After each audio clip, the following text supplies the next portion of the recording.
So over time, we've offered many different analogies, but our favorite one so far is this. So you are source energy, and a part of you comes forth into the physical, while the larger, far and away, the larger part of you remains eternally and non-physically focused, as source always does. Source, get it? Source. Some say, Abraham, why doesn't source come forth and be physical if source thinks we should like physical so much? And we say that's like asking the electricity in your wall to come forth and be the toaster. Sometimes the toaster is happy that there's electricity coming through the wall, you see. And so it's the same thing. Source is source, and you are an extension of source out here on the leading edge. So here you are out here on the leading edge as extension of source, exposing yourself to new ideas and launching constant new rockets of desire, which the source within you embraces and becomes the vibrational equivalent of immediately. And when that happens, there is a vibrational disparity between you and the physical and you and the non-physical. In other words, the non-physical you not only believes that this can be, but knows it. Not only believes and knows that it can be, but already is it. Already is it. It's already done, vibrationally speaking. When you ask, it's done. There's just one little thing you have to do as you're physically focused, and that is you have to become a vibrational match to what you're asking for. You gain confidence in these laws of the universe. You'll be joyful no matter where you stand in relationship to anything you want. So when we began here today, we asked the question, so what's this belief thing? I want it, but I don't believe it because I haven't yet seen it. So a logical person would say, well, if I haven't seen myself do it, but I need to believe I can do it in order to do it, doesn't it seem impossible? And we say, not when you believe in the laws of the universe, not when you understand law of attraction, not when you understand that you are non-physical energy first and foremost. You don't have to believe that you can accomplish that specific thing. You just have to believe that you can accomplish anything. You just have to understand that the universe has your back, that the law of attraction will yield to you the equivalent of what you're offering vibrationally. You just have to believe that your emotions never lie to you, that your emotions every time give you the feedback that lets you know whether you're in vibrational alignment with what you want or not. So today, as we're talking with you about anything that's important to you, we see our greatest advantage to you to coax you into the vortex. One thing you'll notice about us and about your own inner being is that we won't come out of the vortex where you are, ever. In fact, that's why you have negative emotion. If we would come out and complain with you, your complaint would feel blissful because there would be no separation. But since your inner being does not come out and complain with you, Esther can drag Jerry over there. Jerry can drag Esther over there. In other words, you can drag each other over there. And if they don't come easily, you get really feisty with them. You say, you're not supporting me. I think you should support me. How come you're never there for me? How come you're never there for me? And the correct answer to that question is because I'm over here in the vortex for me. Because if I come over there out of my vortex for you, I'm worthless to you. We can just bang over here together in misery, which justifies that until death do us part stuff that we, no matter how miserable we are, we'll stay together.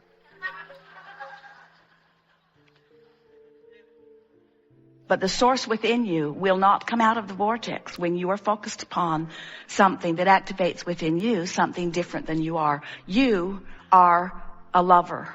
And when you hate, you're separating yourself from who you are. Separation's too strong a word because you cannot ever sever yourself from that. And sometimes you think you would like to. In other words, when you are really vibrating in opposition to who you are, it feels miserable. But you only have one option to close that gap. You only have one option if you want to feel better, and that is find the best feeling thought. Adjust your vibration. Adjust your vibration, which means adjust your thought, which means adjust your belief, which means adjust your vibration, which means stop the resistance. And when you stop the resistance, you will become a cooperative component. And when you're a cooperative component, you'll be drawn in just like all the other cooperative components, and you'll live happily ever after. Until the next contrasting thing throws you out of the vortex.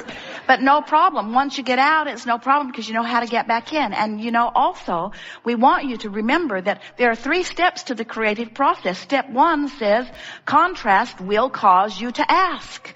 That's normal. That's why you came forth. You said, I will expose myself to contrast so that I can define with greater clarity desires in this leading edge time-space reality. That really is what you said.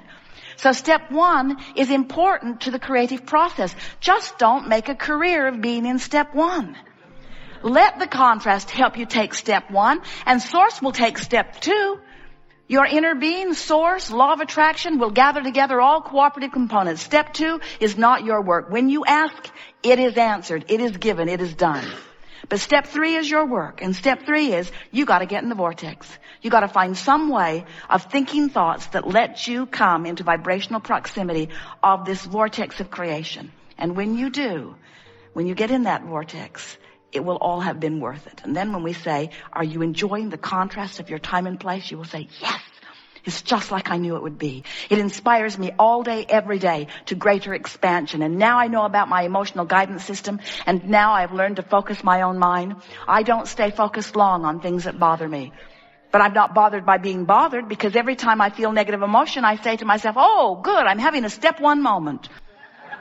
That means source is on the improvement of my life experience. But I am no longer making a career out of the step 1 moment. I'm getting myself into the vortex, into the vortex, into the vortex as quickly as possible. Good. If you could meditate, you'd stop your resistance and in you'd go. If you would appreciate, you'd stop your resistance and in you'd go. Even if you are in the attitude of hopefulness, in you'll go. But if you're mad, if you're ornery, if you're defeated, if you're fearful, if you're disappointed, if you're angry, if you're frustrated or overwhelmed, if you're feeling those emotions, and what are they? Those emotions don't just come out of thin air. Those emotions every single time are indicators of your vibrational relationship with who you have become. If life didn't cause you to become this more over here in the vortex, if your life hadn't caused the larger part of you to be there, you wouldn't feel bad not going. You could continue to focus upon unpleasant things. Problem with that is you were born knowing that you are worthy, and born knowing that you are good, and born knowing that life is supposed to be good for you. And when you first got here, you didn't have anything going on in your vibration that contradicted that. So you were tuned in most of the time, like the beasts of your planet are mostly in the vortex. So over here, where who you really are is, and where the culmination of all of your rockets of desire are, and where the source within you in its expanded version because of you is, we're calling this the vortex of creation. It's the vortex. It's a vibrational reality. We talked earlier about how when you look at something that's already manifested in your reality, you say, well, I can believe that because I can see that. I believe my chair would hold me, and I believe the sun will come up in the morning because I've seen it enough that I believe it. There's a lot of things that I believe because I'm witnessing the manifestation of them. And we say, if you will decide today that you're not going to need to witness the manifestation of something before you believe it, you will become the creator who can create anything that you desire. And we want you to understand that it's easy to do because over here in your vibrational reality, by the way, this is the reality that precedes all manifested reality. So don't feel bad. Sometimes our physical friends think, oh, well, yeah, vibrational reality. I'm rich there. I'm skinny too. But what we want you to understand is the vibrational reality always precedes the reality. And if you have knowledge of the existence of this vibrational reality, if you know about this vortex, do you know what happens over here in this vortex of creation? Law of attraction is responding to the desire and causing a culmination, assembling all cooperative components. So everything that is necessary for the achievement of anything that you want has already been assembled. The question that we want to ask you is, are you a cooperative component? Or are you over here keeping alive a belief of doubt that contradicts what you're asking for? And the answer to the question, if you are feeling negative emotion, then you're keeping alive a vibration that contradicts it. Because if you're even hoping you're over here on the edge and the vortex is taking you in. In other words, this is a powerful vortex of attraction. And it will bring everything that matches it. But if you're over there beating the drum of why you want it, in other words, I want it because it's miserable not having it. I want it because I don't have it and I don't like not having it. As you beat that drum, you keep alive in yourself, active in your vibration, a frequency that prevents you from being brought in. Now you know everything that is important to know about who you are, where you came from, why you're here, what's it all about.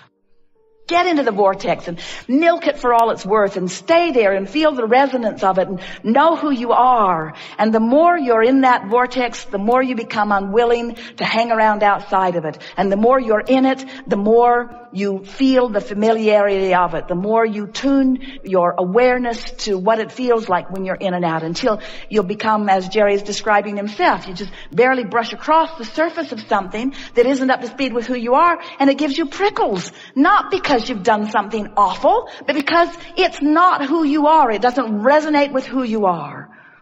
Life is supposed to feel good to you. You are powerful beings and you've come forth with great reason. And we really do. We make too much of all of this. Just find things that feel good and focus on them. And when you find things that don't feel good and you're focused upon them, say, hey, I'm focused upon something that doesn't feel good. Why would I focus upon something that doesn't feel good? There must be something that I could focus upon that feels better, and then feel for it and find it, and feel for it and find it, and feel for it and find it, until you come into alignment, till you close that gap, till you tune yourself to the vibration of all that you've become. We've enjoyed this interaction immensely. It is exhilarating to come together with those like you who are reaching for the fulfillment of who you are. It is our desire as we visit like this that we awaken within you your memory of who you really are and the value and reason and purpose for your focusing here in this contrasting experience. We want you to stand as we do inside your vortex, exhilarated with everything that you lived that put you there. We want you to feel as happy, maybe that's the wrong word. We want you to feel joyous about your despair. How about that? Because from inside the vortex, you can feel joyous about the guidance that let you know where you were, your focusers, you see. And there isn't one of you who will move forward from this point in time who will not know now in much clearer fashion how to focus the power that is you into the productive expansion that is you. We've enjoyed this interaction immensely. It is delicious to come together with those like you who are coming more and more, moment by moment, really, to know who you are. Today, we feel satisfaction for these reasons. We have felt your willingness to focus for inordinate amounts of time, for the sheer purpose of understanding this vortex of creation that we've been talking about. It has been slow going here today. There was not much about it that was really fast moving. But in the process of that, what has been activated within each of you is an understanding, most importantly, of your ability, if you want to, under any circumstances, to become a vibrational match to the vibrational reality that precedes your manifestations. If you can leave here today understanding the relationship between who you really are and who you're being, and if you can leave here today with a new, resourced attitude about wanting more than anything else to tend to the relationship between you and you. In other words, to want to be in this vortex knowing that you now know how to do it if you want to.